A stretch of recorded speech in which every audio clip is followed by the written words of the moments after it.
my big brags was that I Uh-huh. swam in the same pool as Gwen Stefani. At the same time? No, that's why it's a dumb, silly. That's why it's a dumb brag.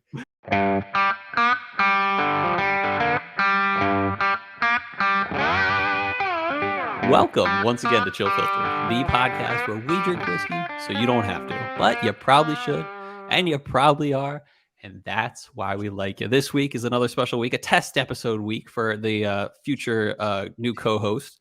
I have a very good friend, and we'll even go back into our history, Bryce. But before we get into that history, before we get into anything, before I even mention this guy's name, after I sort of did mention his name, let's talk about some business this week. Yeah, check out patreon.com/chillfiltered. We are not stopping. We are not halting this train because Robbie is out. We are moving forward, and I do want to say a special thank you to all the Patreon people that have stuck with us, even though there's a transition. We appreciate that, and I appreciate Bryce for hanging in there too on patreon.com/chillfiltered. So check us out on that website. And maybe consider being a part of our drink-alongs, which we are still planning on doing and still continuing to do, because I got a lot of whiskey that's prepped for that. So might as well use it up on my favorite Patreon peeps. So that's the business this week. Here's the podcast, I guess. I got with me Bryce Morita, one of my favorite people. I say people, but Bryce and I go way back. Actually, it's kind of funny. I don't know. I met Bryce. I remember I remember like the first time we met. And you probably don't remember because there were a lot of people that came through where you were. But I know you remember me, but I don't know if you remember the first time we met. Do you? I don't know about the very first moment. I have a couple memories of you, but I don't know necessarily the Nice. very first. Yeah, Bryce and I met in New Orleans, Louisiana, in 2007, summer of 2007. And let's see. I was going into my senior year of high school after the summer was over. And Bryce was, how old were you? It's 2007. Maths. 2007, 26. Okay, cool. So you got me by 9 years or so. But no, that's super cool. And yeah, so Bryce and I met, like I said, in New Orleans, and this was 2007, 2 years after Hurricane Katrina had struck one of the worst natural disasters in our nation's history, had struck New Orleans and broke some levees, did some damage, people died. It was a tragedy. And it's funny how long ago that was. I mean, that was theoretically 18 years ago now that Katrina happened. More than 18 years. Yeah. Yeah. And because it was like early September. It was August into September in 2005. Yeah. Wow. And so anyway, most people know about Hurricane Katrina, but most people don't know about Bryce. So I guess I'll start with this and then we'll get more who you are. What were you doing down there? So I was working for a nonprofit organization, Nice. living in a volunteer camp, just kind of managing Camp Hope, baby. Yeah, Hope Worldwide. Or what? No, what was it? What was the name of the place itself? Was it Camp wasn't Hope? it? No, Beauregard. Oh, so the actual name, yes, the actual name of the school you were at was PGT Beauregard. But was that the one we were working on, or was that the place where we stayed? Ooh, that's a good question. I forget now. We were probably working on it, actually. We were probably working on it. Okay, yeah, I remember we worked on like the new dorm, and it was an old middle school or something like that. Yeah. I think the one we were in was actually called either Will or W. Smith Middle School or something like that. Okay, cool. Yeah, which had been gutted basically and turned into a basically like Habitat for Humanity kind of dormitory for volunteers across the country because, like I said, it was a terrible catastrophe and people for years were working on recovery for Hurricane Katrina stuff. So, and the biggest memory I have from the first time I met you was learning that you're a really good high fiver and you go all out. And that's one of the things I always loved about you. It's like because I'm like 17 and you're like 26. I'm like, this guy's so cool. Like little you knew at the time. How little you I know, right? And that's the funny thing. It's like, man, I remember being 26 and thinking like, and just like the silly things that go through your mind where you're like, you just think of the old days and stuff like that. So, Mhm. so that's one of the things I love about Bryce is he's got a good heart and he loves to help others, and he loves Willie D's Cadillac custard. Which is no longer there, I know. unfortunately. Yeah. I almost said RIP. I was like, no, that's not what I I mean. almost said RIP, and I was like, that. I'm sure Willie D's doing all right wherever he is. Hopefully, staying out Yeah. of trouble. Yeah, exactly. I could see that. And then we have a mutual friend, Bob Robb. Um, yeah, and he was tight with you. And the funny thing is I kind of realized we crossed paths, me and Bob Robb, but didn't even know it until we like had you as the connection. Yeah, So Bob Rob has entered into just like legend at this point. So many yeah, like because I was there too, but Bob Rob was just such a character. totally. With Like a name people like who Bob know Robb. me, like and I had fun with, I might be a Yeah, character, but for the most part, I kept to myself. Bob Rob was just totally. yeah, just Yeah. legend walking around in his scrubs. Yeah, I love it. No, that's so cool. So yeah, where are you at these days? Tell me about In the land of your like people. life and location, because I hear you're in the PA, the land of my people. That's right, the land of your people. Yeah, I am somewhere between Philly and Allentown, since nice. most people don't know where Allentown is. Yeah, But it's obviously, to like anyone in Philly, I'm East definitely not in Philly. Central. Yeah, uh, but you used to be in Philly for a little bit, right? I was always in the suburbs. I think the Oh, gotcha. southernmost I lived was Upper Montgomery County. Okay, so definitely not Delaware County, where the cool kids are from. Nope, sorry. Yeah. No, that's cool. And so not only am I living in Pennsylvania, I work Mm, for the Commonwealth.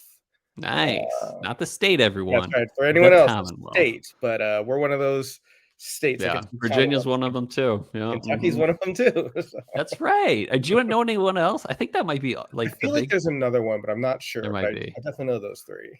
not Maryland. Maryland's a state, Couldn't right? tell you. Couldn't confirm. Yeah, I don't know. But it's weird, and the funny thing is, they'll like people will be like, "No, trust me, it's a Commonwealth. It's not a state." Well, technically, it's still a state, but it's also a Commonwealth. I do consider it a state, but it's really fun to say Commonwealth. And Yeah, like yeah, literally, yeah. my employer is Commonwealth of Pennsylvania, so Yeah, it is kind of fun to say.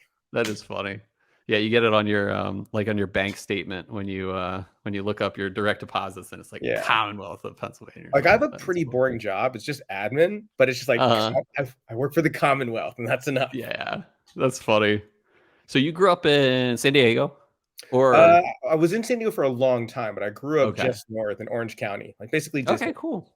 Um, you know who's from Orange County? Gwen Stefani's from Orange County. And oh, not only do I know that, my oh, big brags was that I uh-huh. swam in the same pool as Gwen Stefani. At the same time? No, that's why it's a dumb, silly that's why it's a dumb brag. It's a really That's dumb brag. funny. Because not only Yeah, was it not the same time, it was, like, years later. that's Um, funny. because I was on a swim team, like a club team, and we Yeah. practiced at Loera High School, where she went to Uh-huh. school and swam. That's so cool. Then I can say that I played in the same gym as Kobe Bryant, There you go. not at the same time, because he went to my rival high school, and in Philadelphia area. And did you know Kobe Bryant's from Philadelphia area? I knew You he probably had did. ties here. I didn't know if it was lived or moved here. No, yeah, Lower Merion High School. That's all I know. But you got two kids, two boys. 2 The boys. rare anomaly of a boy dad. Uh-huh. I So know tell me about them. You don't have to say almost their names, but how old I are don't they? mind. Oh, so almost all my friends have, like, a boy and a girl, so many of them. Uh-huh. I'm here with That's the so 2 funny. boys. So I have Yeah. Kai, who's about gonna be 5 here in January, Wow. and then Sam is, like, a year and a half. Is it Samuel or is it just Sam? It's That's Samuel. cool. It's Samuel. It's I love Sammy. It's Sam. Sam. It's everything. Sammy. That's so cool. Sammy. What's he like? Whew, Like, what's he his is a second personality? child for sure. He is Yeah, a yeah. second child. It's amazing how easy that is to predict sometimes. Like, You're don't get like, me wrong, he's yeah. still really good because Kai was really Mhm. good, but he's Yeah. still a second child. Yeah. Very much That's a second funny. child. But Yeah. both in the good and the bad. Like, he wants to do what his brother does, so he's Yeah. farther along now than Kai was at the same age. Mhm. Yeah. And you said how old is Sam again? One more time. A year and a half. Okay, cool. That's good. That's a good range. Beck is like 2 plus now, and she has her moments now, and I don't like that, but it's part of being two. Is she have your moments like today? Okay, for those on YouTube, I don't know. Can you see Yep. anything on my neck? There's like 3 fingernails from a encounter that Beck and I had today as I was trying to cool her down, but she wasn't willing to be cooled down today. So yeah, but it worked out. Like the funny thing is like sometimes I don't have patience and Heather does, but the times that Heather doesn't have patience, I do for some reason. And it's just like, no, we'll work our way through this. And Heather's like very frustrated. And obviously, like we have this kid that's freaking out. But like it's funny how like today I was just like, nah, we're good. We're gonna work through this, and everything's gonna be all right. Yeah, I forget how that balances. Yeah, no, it's like meant to be. So I am entry buzzing on Nulu rye green label or green top because and this is the ADHD whiskey pick. Shout out to Matt Porter. Do you got an entry buzz? My entry buzz is H2O. I haven't heard of that distillery. Sounds like what is it? There's one in Pennsylvania called K&O or something like that. Is there? I think So, K&O distillery. So my big confession to the listeners out there is for as long as I've been drinking whiskey, I am very much a lightweight. And so I think I would have done it anyway, but there's one time where I poured for myself and it was too much. I was at home, which was nice. I was at home. I got real buzzed on accident. And ever since then, I've been so paranoid. Maybe I don't know if it's lightweight or if I just very, very conservative in how much I pour for myself. So well, let me ask you this. Excuse me. You are a Japanese American. For those who can't tell from the audio, Bryce's mom still lives in Japan. She goes less frequently now, but she used to go frequently. But no, she's in California. Okay, cool. Yeah, that's cool. And do you get the Asian flush? I do. I usually don't drink enough to do so, but yes. Yeah. Yeah, it's funny. I didn't know about it until I worked at that bar, and then someone was Asian, and they're like, "Dude," they explained it all to me. I'm like, "Oh, that's weird. It's some weird lack of some enzyme or who knows? I don't even know. Something to break down whiskey a little more. Some Asian people have I don't even know, but." We used to call it red face, but that seemed just to get too close to something else. So yeah. Even saying Asian flush just sounds weird, but it is what it is for sure. So I get the grease head. It might happen tonight. Who knows? Yeah, who knows? So no, I love this. So yeah. Anything else you want to talk about? Any people need to know who Bryce Morita is? Do they? Yes. The people, give the people what they want, Bryce. What's been one of your what's been one of your more recent whiskey pours? Because I know you're a part of a crew out there that what is it, the Lehigh Valley Bourbon Drinkers or something like that? Is that right? Did I nail it? Yeah, it is. I have to think about it because the abbreviation throws me off sometimes and I get it mixed up. But yes, that's accurate. Yeah. No, that's cool. Anything they picked lately that's been good? So they've done a lot of picking, but like they pick so much, I had to stop. Yeah. Like my original goal was to get every one of their picks. They just keep coming. So dude, I like it to slow down. Goal. That's my goal. Pick a few. I'm scared to like start, but I think I could. Yeah. They had a Nulu recently. They did a Nulu pick in the last year. I think maybe in the last 8 months or so. Dude, Nulu, the Prohibition Craft Spirits is very impressive to me, what they're doing. I literally bought another green wax top rye this past week that someone picked up for me in Kentucky. Yeah. I tell you, that group is either right on the curve or ahead of it or something, because they'll pick something and then I'll start hearing about it in like the news and even on the podcast. Yeah. Like, I'd never heard of Penelope. They did a pick and then I started seeing it everywhere. They did the Nulu. So someone's on top of it. Seriously. I bet they love what they do too. You know, it sounds like a cool crew. And yeah, I wanted to shout out your friend. It starts with a K, but I won't mention his real name because I think he asked me not to at one point, so I won't. But shout out to K, the K man. We love him. And yeah, why don't we get into this? I'm chomping at this bit to be able to drink, because I bought this bottle recently. I have not sipped it yet. I poured just one pour, couriered it to you, and haven't even really gotten to smell it. So I'm stoked to try this. Why don't we go for a quick walk break? Yeah, perfect. And then we'll be back and we'll talk about the history of Yamazaki 18. Did we even mention what we're drinking yet? I don't think so. Well, we did now. Not this week. Yamazaki You mentioned 18. last week. Okay, that's funny. Yeah, exactly. So, all right, we'll be right back.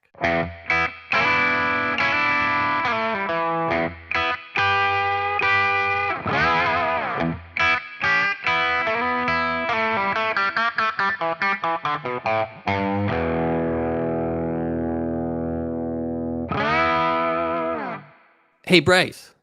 Hey, Cole. Do you ever write poetry? Not these days. Well, I write poetry, and my favorite poem has to do with beans. Do you want to hear it? I do. Hey, guys, what kind of beans are the best beans? What beans are the best beans? Bush's baked beans. Isn't that a great poem?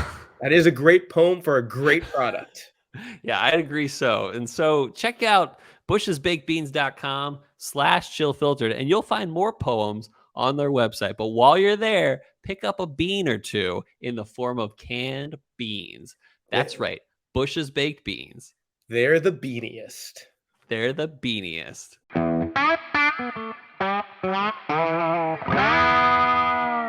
And we're back. Yep, we're drinking Yamazaki 18 this week. Wanted to get into a little bit of background on that. But before we do, hit us up if you want to join our Discord server. There has been an uptick this week in messages on Discord, because we kind of opened it up to our Patreon people. If you're interested, before we send it on like Instagram or something like that, hit me up on Instagram and say, hey, I would love to be a part of the Discord group.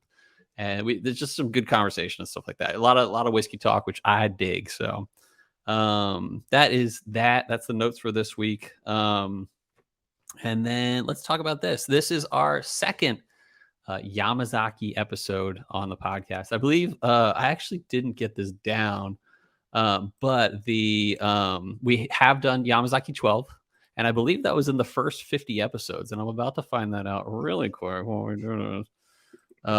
But we've done a few Japanese whiskeys, one being Nikka Japanese Harmony. We've done Nikka from the barrel. We've done Yamazaki 18. I mean, no, not 18, they 12. Yamazaki. Oh, yeah. Episode 22 was the last time we had Yamazaki on the podcast, and it is now episode 274. Yeah. So it's been 5 years since we've done Yamazaki, if you actually do the math. So yeah, this is definitely different, definitely cool to get back into it, because Yamazaki so far is my favorite Japanese distillery, or at least Japanese brand. So let's get into some Japanese history and talk about Yamazaki Distillery. So the Yamazaki Distillery, it started up in 1923 by a guy named Shinjiro Tori, and that was in Shimamoto, and that's in the Osaka prefecture in Japan, in case you were wondering. Originally, this guy named Tori started the Suntory Company, the owner of the Yamazaki Distillery, and then in 1899, he was not selling whiskey so much. He was selling imported fortified wine before we got into whiskey. But we've talked about a great Japanese man named Masataka Taketsuru, who trained in Scotland originally, getting his degree in organic chemistry from University of Glasgow, and then working for a few Scottish distilleries after that. He was just inspired, and he wanted to come back. He became the first distiller at the Yamazaki Distillery. And in 1934, he broke off and started his own distilling company called the Yoichi Distillery, which is the maker of Nikka. So the dude's behind both the big brands in Japan. So that's kind of cool. So Japanese whiskey definitely starting up lately. Not lately. It's, early, maybe 2010s it really hit the like early 2010s it really hit the US market more so, and has definitely been a thing since 1870, but commercially just starting up with Yamazaki, especially the US. But you might be asking if Suntory makes 2 barley-based whiskeys, but really they make a lot more than that. Like Hakushu, they make. You got to figure out what's the difference between Yamazaki and Hibiki, which are kind of like the. I mean, Hakushu's in there, but actually, I saw Hakushu 12's back out. I don't know if you noticed that it was gone, but it had been gone for a long time. And that was my first bottle of Japanese whiskey I ever bought. Was in 2014, I think I got a bottle of Hakushu 12. It was a while ago, if you really think about it. But yes, what's the difference between Yamazaki and Hibiki? Typically, Yamazaki is, Yamazaki is like a name, like a last name, basically, or a surname, you'd say. Hibiki actually means sound, reverberation, or echo. But in terms of the product, it seems to me like Yamazaki is mostly single malts, while Hibiki is typically blends. But blends doesn't mean bad. It just means they make it work. So usually what you'll see is blends are from multiple distilleries, and it's not like Nika and Yamazaki distilleries are doing that. But I think what I read from at least the blends for Hibiki, for example, was that Hibiki was from the Chita distillery as well, which is another Japanese distillery, but it's owned by Suntory, I believe. So here we go. Here are the rules for Japanese whiskey. Since they just made it official in 2021, it had mostly been official, but it wasn't like on paper until 2021. So to label a product Japanese whiskey, the following requirements must be met. Distillers must always use malted grain, and from what I've seen, malted barley is usually the one. But they may also include other cereal grains. But you can't make Japanese whiskey without malted grain. Water used to make the whiskey must be extracted in Japan. That's the other rule. Saccharification, which is basically where you take the starches and convert them into sugars, and basically the mashing process. And fermentation and distillation must also all take place in a Japanese distillery. Whiskey must be matured in wooden casks stored in Japan for at least 3 years, 3-year minimum. Bottling must take place only in Japan with a minimum strength of 40% ABV. And then here's a crazy one. Plain caramel coloring may be used. And so one of the things about what I learned about caramel coloring is it indeed tasteless, but it's more about the look of it. But it's not like favorable that you can do that, but some scotches can do it too. So that's nothing too special. Like one of the ones we had, Bowmore 15 Darkest, had caramel coloring added to it. It's still good whiskey. Yeah. Whiskeys that don't meet the above requirements that I just mentioned may not use the names of geographical locations in Japan or the Japanese flag, or names of people that evoke the country in their labeling. So you can't say like Taketsuru or something on your brand or in your bottle if it doesn't fit those requirements. But as far as I know, there are no technical rules for being a blend or a single malt in Japan. It's just the Japanese whiskey rules. But they do follow the rules of scotches for the most part after that in terms of single malts and blends. Let's talk about what we're drinking today. Yamazaki 18. As Robbie would always say, Yamazaki 17. It was introduced first in 1992. I had just had it written down. Yep, 1992. The 18 year was introduced. It is a single malt. So usually what you'll find in single malts, and it's no exception for this one, is that it is 100% malted barley in the mash. It is 43% alcohol by volume. The casks used for the 18 year are ex-sherry casks, ex-bourbon casks, and Mizunara oak casks, which is pretty cool. Nice. But I don't know what like ratio of that. It's a very dark color. But the bottle is also tinted, tinted darker greenish almost. Beautiful bottle. Nice black label, black top. Total wine price, if you can get it retail, it's $600 these days. First time I got it, It was 250, I think. And that was in 2015. But it is a lot more than that now. So let's pour this, shall we? We shall.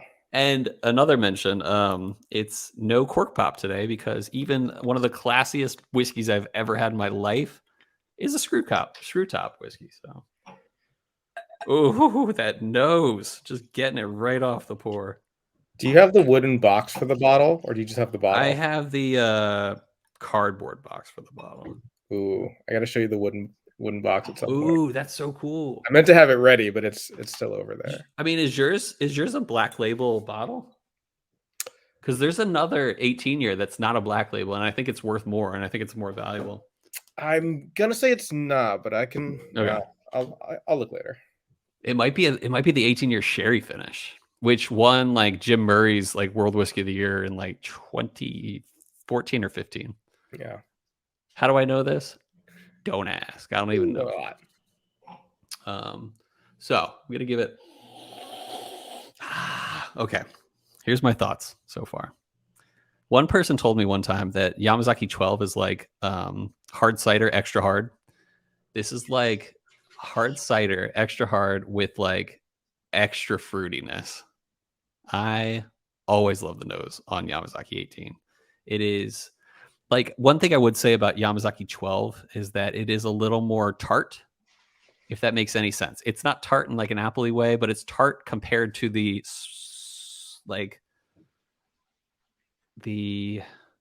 I don't want to use the word smooth, but it's like the nose is just soft. Like soft. Is that what you said? Soft? Yeah. Yeah. No, that's exactly what I meant. Yeah.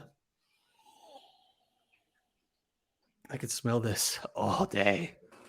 I've been getting, so I don't know a lot about wine. Mm-hmm. In fact, I just know that wine exists pretty much, but I feel like I've been getting a lot more of that wine smell off a lot more things, particularly scotches, I feel like.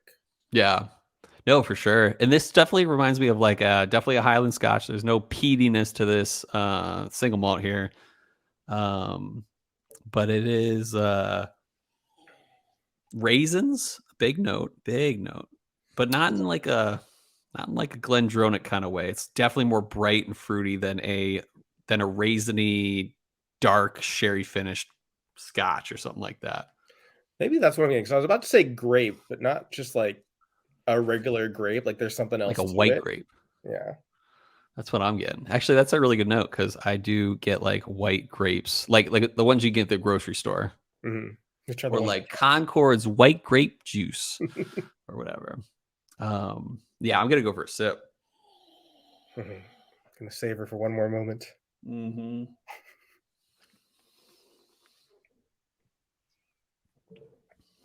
Oh wow.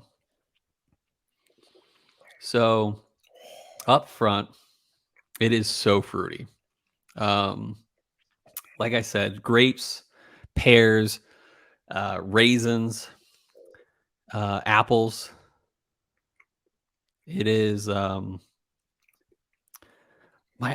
here's something that's a little not worrying me, but like definitely catching me off guard. This is a little light. From what I remember, especially at 83 or 86 proof, you can't ask too much. But it is a little light. Like you can't like cough on this kind of pour. You know what I mean? Like it won't catch you off guard, first of all. But then, on top of the low proof, it's slightly light. But I'm gonna give it another chance. What do you think? That's honestly, it's what I remember. Like I was, I had this really early. This was actually my first Japanese whiskey ever. What's this? Dang. I know. Spoiled rotten. So spoiled rotten. And I remember in my mind, because I knew very little at the time, in my mind, older of anything, bourbon, scotch, whatever, older of anything meant stronger. Like I didn't really think about proof. I was just thinking age. Yeah. And when I was drinking, I was like, this is so, like, I could just guzzle this. Yeah. Like easier than soda. Like this is so easy to drink. Could you imagine a highball with this? It's too good for a highball, but it's just funny because like Japanese story later. Oh yeah, Japanese whiskey can be really good for a highball, especially something like cheaper, of course. But did you know that like Yam 12 is now like $180 a bottle. I used to get it for like 80. It's not surprising. I mean, people have been talking about Japanese whiskey so much lately. Yeah, I don't think I've ever had a Japanese whiskey I didn't love. Oh, really good notes on that last finish for me. I got something almost candyish, but it passed real fast. Yeah, same. It like went and left.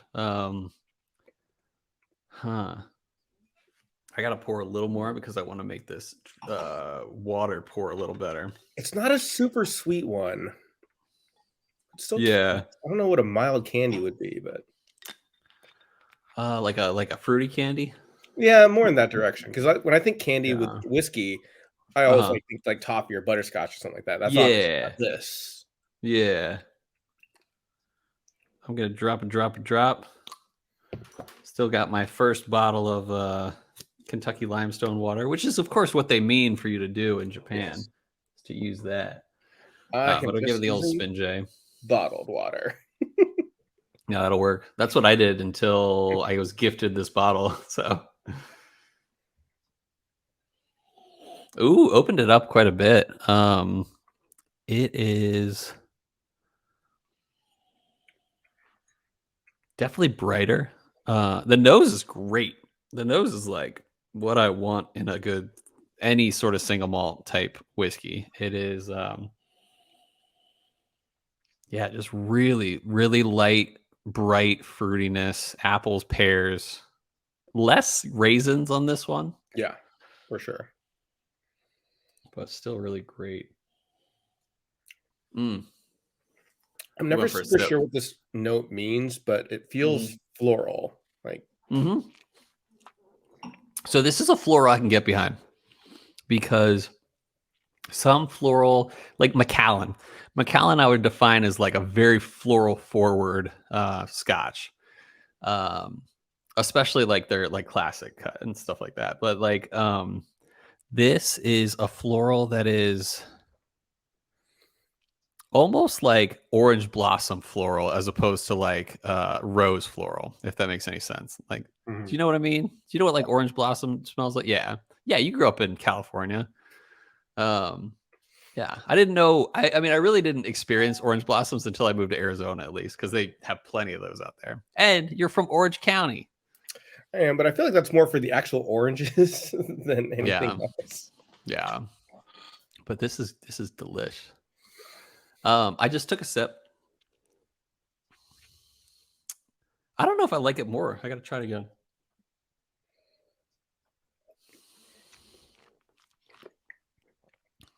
Yeah, I think I might even like it more. It's a little, it doesn't taste as light to me with a little bit of water added. I don't know about you. It's a little lighter, but not. So usually when I think lighter, especially when adding water or ice, that also kind of means diluted. Yeah. Where this doesn't. It just feels lighter, but the taste is still there. Yeah. Yeah. To me, it's like a little less diluted tasting to me. Which is kind of cool. It excites me for the ice pour because that's the other thing about Japanese whiskey is I haven't had one yet that doesn't taste great with ice. Yeah, so it might taste the best with. And I've never had Yamazaki 18 with water or ice, so this is a new experience for me for sure. Well, it's funny you talked about this on the last 2 episodes about like whiskey snobbery, and I absolutely started out that way, like like neat is the only way to go, and blendeds are terrible, and this and that. But now what's happened is like I just don't think about because I'm so used to not adding ice or water. I'm done before I'm like, oh right, I could add that. That's real. Yeah, that's the thing is we talked about like my bar experience too, where it was like, I want you to at least try it without ice first. Like you got, especially if it's like a $15 pour or more. It's like, you gotta just, if you haven't had it yet with or with like the neat pour, at least just try it. Yeah. So, ooh, this has made my glass colder. Interesting. That's shocking.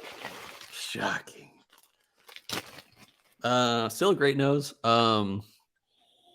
Less raisins, more pears.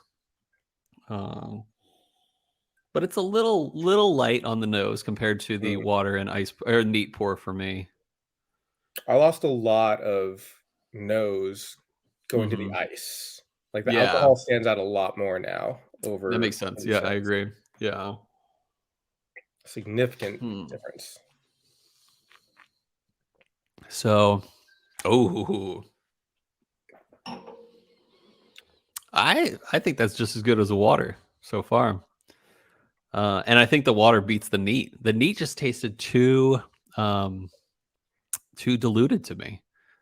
And it's weird that ice and water both take away that diluted taste. Well, didn't at least one like well-known whiskey figure say like that it's meant to add water to like open it up or something like that? I can't remember who, but I feel like at least someone has said like. Oh, was it the Found North?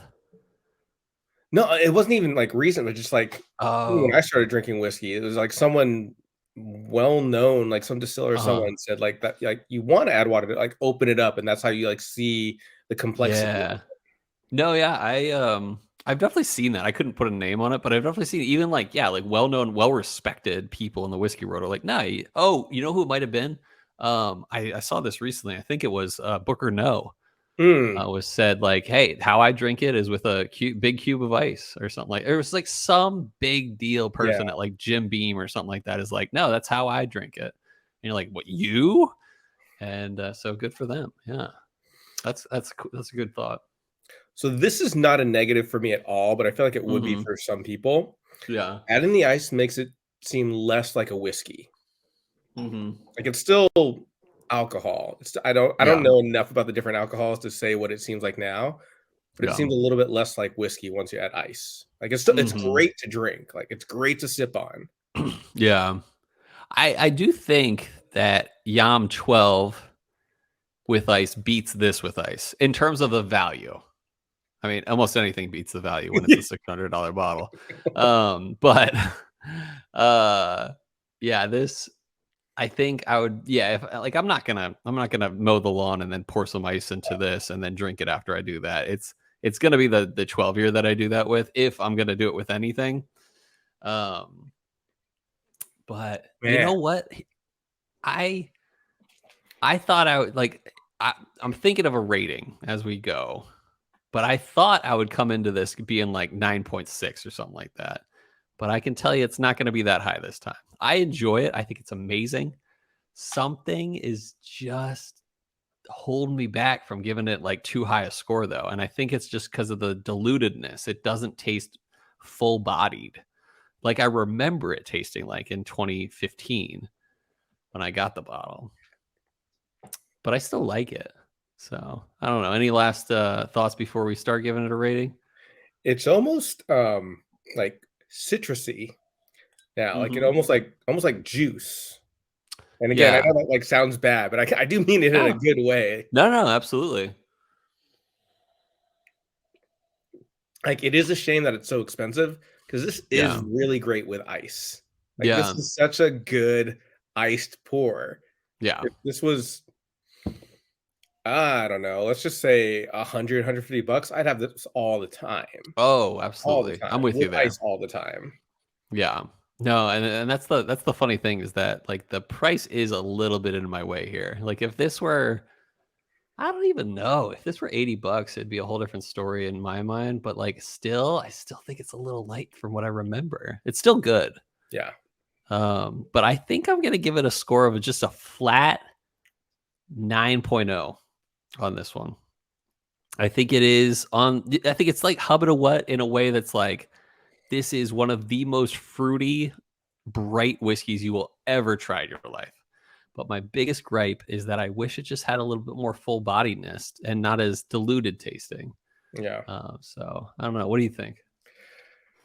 So I'm trying really hard to ignore the sentimentality because I am a Japanese man and this is an amazing Japanese whiskey.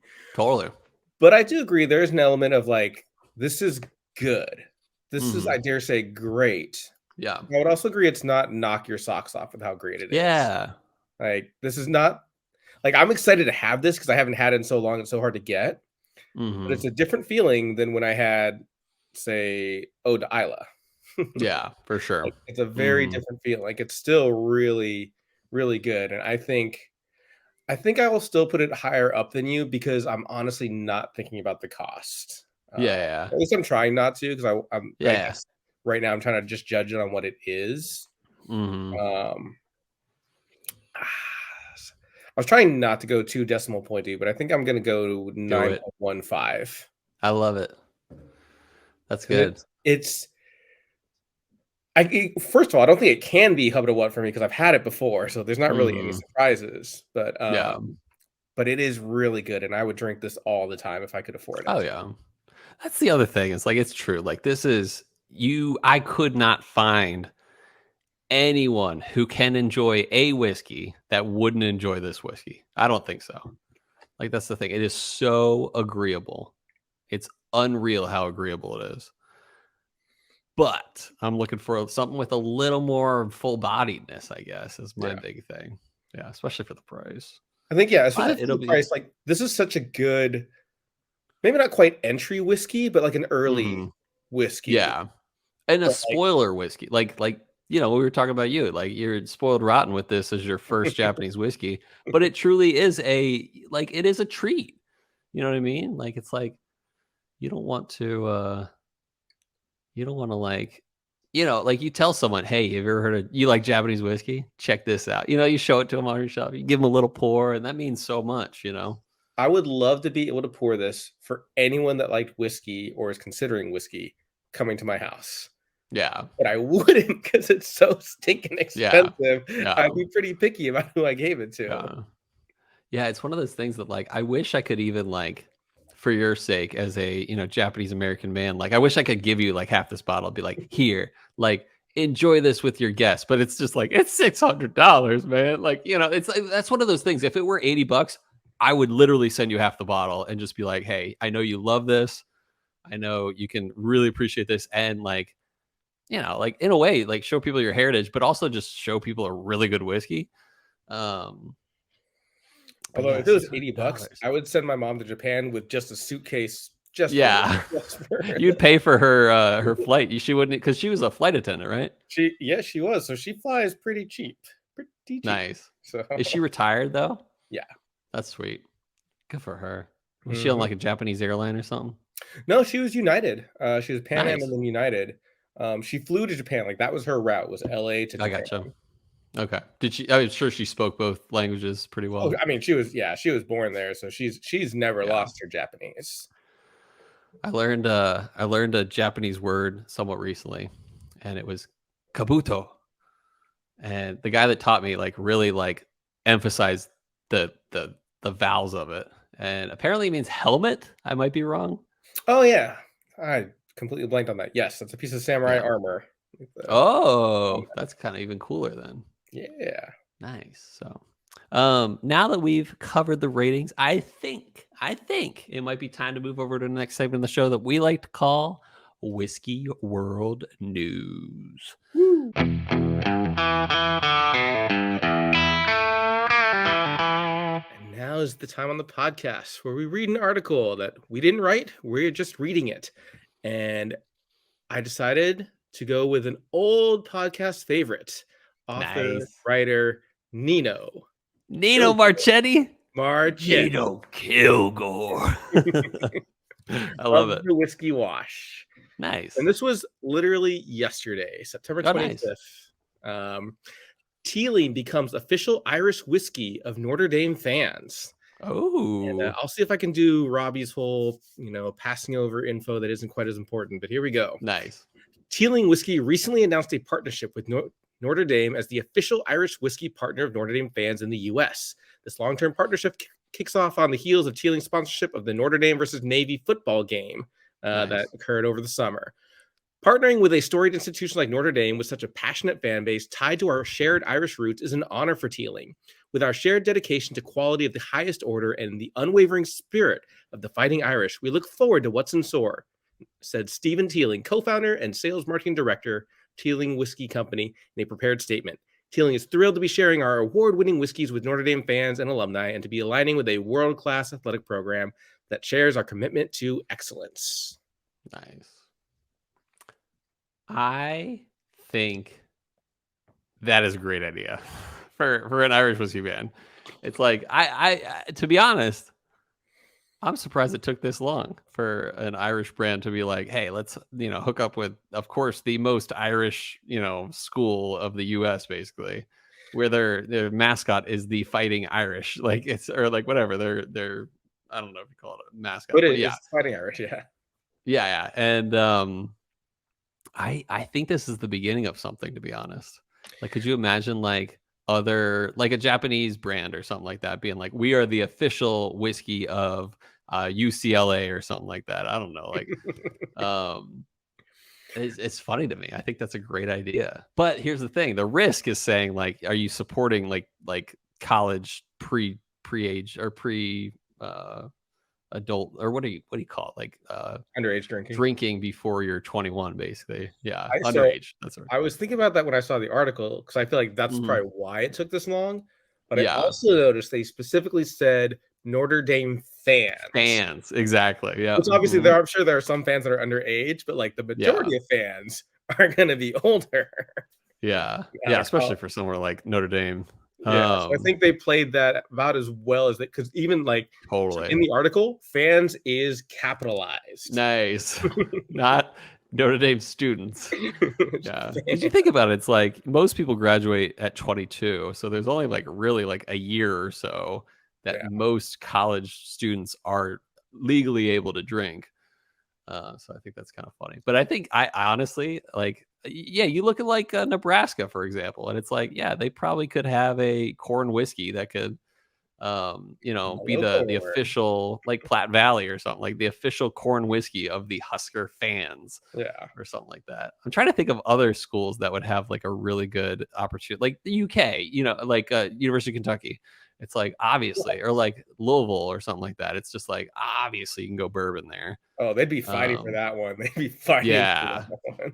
seriously. No, like they all Kentucky would have to say is like, "Hey, we're taking applications." And like all the big distillers in Kentucky would probably go for it. I guess that means Jack Daniels has to be University of Tennessee. Yeah, or yeah, the Vols or maybe like what's Vanderbilt? another big school in Kentucky or Tennessee is like what's that? Vanderbilt's the only one Vanderbilt? I jump up. Yeah. Uh-huh. There aren't many I'm big sure there are ones. others, and I feel bad, but those are the two. I mean, I'm an SEC guy, so those Mhm. are the two that come to mind. Yeah, totally. No, I think that's the beginning of something special. But I think honestly, like maybe not Teeling, but definitely Irish whiskey was meant to do that for Notre Dame. So I think that's a cool I do article. love that it's Teeling because I'm trying to force that as my Irish whiskey of choice. Uh-huh. Trying to get because Yeah. Jameson's an easy one, and so I was Mhm. trying to do like, oh, what's another one that's kind of established but no one really talks about, or not no one, Yeah. but not a lot of I feel people. like I don't know. Have we ever done Teeling? I don't I think we feel like it's have. come up at least once because I feel like I was Really? bragging about the fact that my uncle-in-law got like a really it was like I don't know, it was like a 24-year. It was a really expensive bottle Oh wow. that he shared with me. Nice. Yeah, we've never done an episode on Teeling. We've done a few that are from the same, because I think Teeling is from the I think they have their own distillery. I might be wrong. But there's like Irish distillers that will usually be out of either Jameson or Middleton. Middleton. And then there's Dewars. That's the other one. That's the one. And then there's, but I think Teeling's its own thing, but I might be Hold on. wrong. Wait, is Dewar? I thought Dewar was a Scotch. Oh, I'm thinking of, no, what am I thinking of? What's the one that me and, Tullamore Dew is what I was thinking, not Oh, yeah, Dewars. yeah, yeah. There we Tullamore go. I think that's Dewars. what when I agreed with you. I think that's what I was thinking Yeah. too. Yeah. I think Tullamore Dew does their own thing. And then like Redbreast is same as Middleton, Mm, same distillery and stuff like that. So they like share a lot of the same distilleries, different things. But um and I think Teeling has a variety of types of Irish whiskey. Like I think they do blended, but I think they also do single malt I think so. as opposed to single pot still. But I might be wrong. I should know that if I'm trying to make them my Irish whiskey of choice. Yeah, yeah, study up. No, but it's so funny. After all these years of doing this podcast, I'm just like I still mix things up, but I think I got a few things down. So, but no, that's cool. I like that. I like that article a lot. You were going to lead with a what was huge cheese, but before we do that, we're going to go over last week's results, which I have. I'm glad I reminded myself to do that. So last week's results were simple. It was simple. Let me go to the archive. Here we go. Oh, that's this. Stories. All right, here we go. Yep. Last week's question was, what is a readily available whiskey that you always pass on and have never tried, but wondered what it's like? And actually, Brian won this week. He had 58% of the vote, and I had 42% of the vote. So good for you, Brian. And then the next question was asking that for the open public. What's one that you have always pass on, never tried, but you always think maybe I should try it. Embellish Pod, John Hughes said Tin Cup, and John Hughes and I had a conversation just based on that. I was like, do not try the standard. The standard is eyed at best. Sorry, Tin Cup, but you got to try the 10-year at least. And he said he might. Madtown Marketer Pinhook, and I'm with you, Madtown Marketer Ben Klepsig. But I recently bought a bottle of one of the ryes, and we'll do an episode on it soon. Paul Clarkson said, not one I've seen a lot, but one that has recently taunting me, Forbidden Bourbon, which also has been taunting me. The Bourbon Badger, Caleb Olson, he said, Willet Pot Still. Caleb, you've never had Willet Pot Still? That's crazy. It's not worth it, if you ask me. But it's still good. It's like from the last time I had it, I was like, okay, notes of peanut brittle, still good, but it's not worth it. I don't know, but that's just me. Whiskey Drinking Panda says, as a category, Indian whiskey has intrigued me, but never enough to pull the trigger. Highly recommend. Paul John, peated, 55.5%. Really good stuff. And then Dramhound. I almost bought one. I think when I was in Kentucky, but I blanked because I couldn't remember which one you recommended because there were like 4 there. And I was like, I don't remember which. And I chickened out. They're all pretty good. Like the Amroot Fusion's pretty good, but I think I prefer the Paul John peated. This is totally a Dramhound answer because Dramhound is big into bourbon, but he says the entire Scotch Isle. I like that. Kilted 518, Miles Ferguson. He says, Whistle Pig, always want to try it, but never actually buy a bottle. It's a crapshoot with Whistle Pig, in my opinion. I'm not gonna bash them, but their 10-year is but their 12-year can be amazing. Different mash bill. I'm hoping to pull off a cheat with Whistle Pig because I have a friend whose last name is Pickerel, and so I want to get something for Whistle Pig, give it to him, but then also try it. Yeah, dude. The old gift sipper is always a good time. And then Brian Rapp said, am I supposed to vote on this? LOL. You did, Brian. And I love that. So that's the results from last week. Bryce, you got one for this week. Let's bring it on. I do. I was hesitant first because I don't feel like I've had a whole lot in these scenarios because I've had so many scenarios at this point. Yeah, that's actually why I sent you a list because, like, have you done these already? So when I sent it to Cole, I said, if you're a CEO, but like really, if you're someone in an office, you have your own office and you're not going to get in trouble. Like, this is not contraband. Yeah. No one's going to, So at worst, someone will be like, do you really need that? Should that be in the office? Yeah, but no one will get you fired. Yeah. But what kind of whiskey would you have either in a drawer, again, if you're trying to avoid the judging eyes, or on a drink card? What would be your whiskey of choice?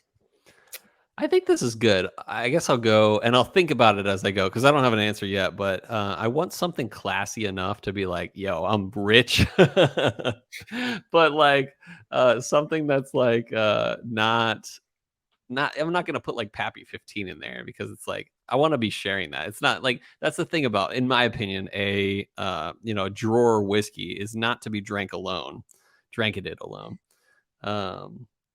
But it's like to be like, hey, you're here. I'm glad you're in my office. Have a pour with me. So something classy, but also shareable.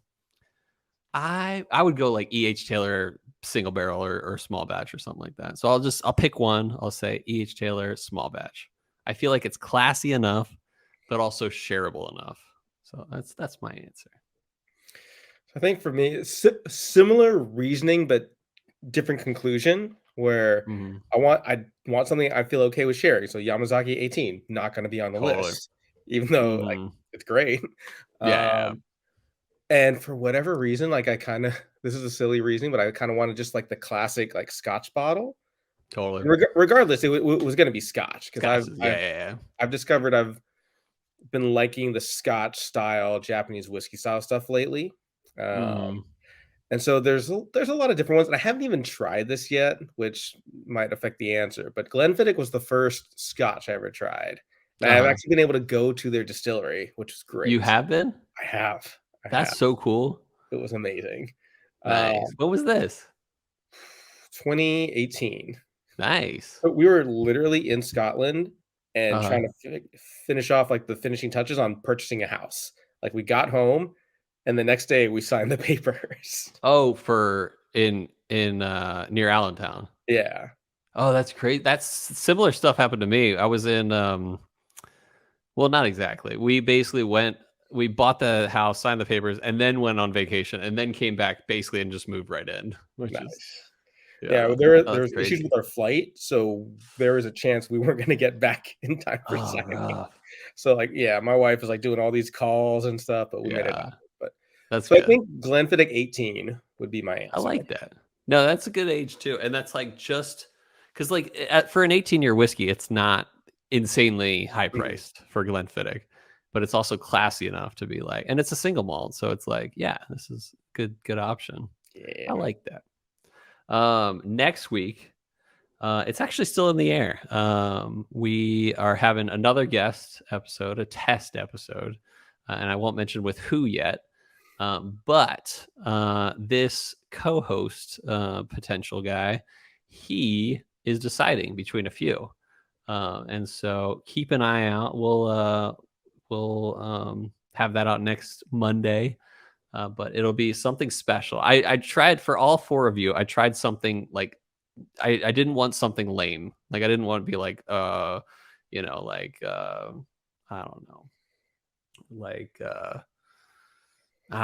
like Crown Royal or something. I wanted to like go hard for all you guys, so you guys have like a cool, like a good chance for like enjoying what you're doing and that kind of stuff. So yes, racial profiling working out in my favor this time. Yeah. Japanese, obviously, Bryce Morita.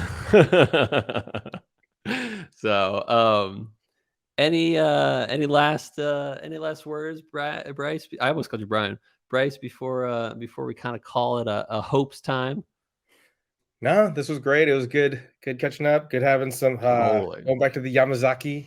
Yeah, the whole Yamazaki well. Some good Yamazaki 17. Exactly. Exactly.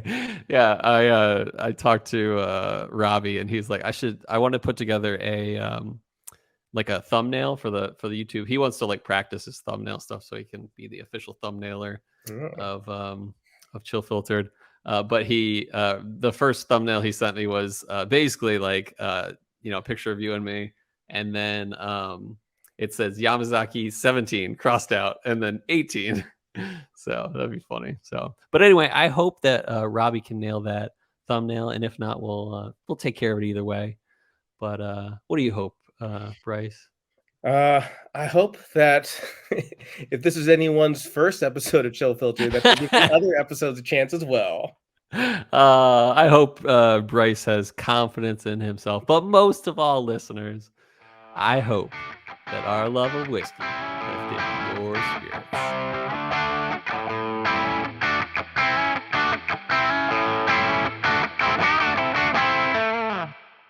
There has been an uptick this week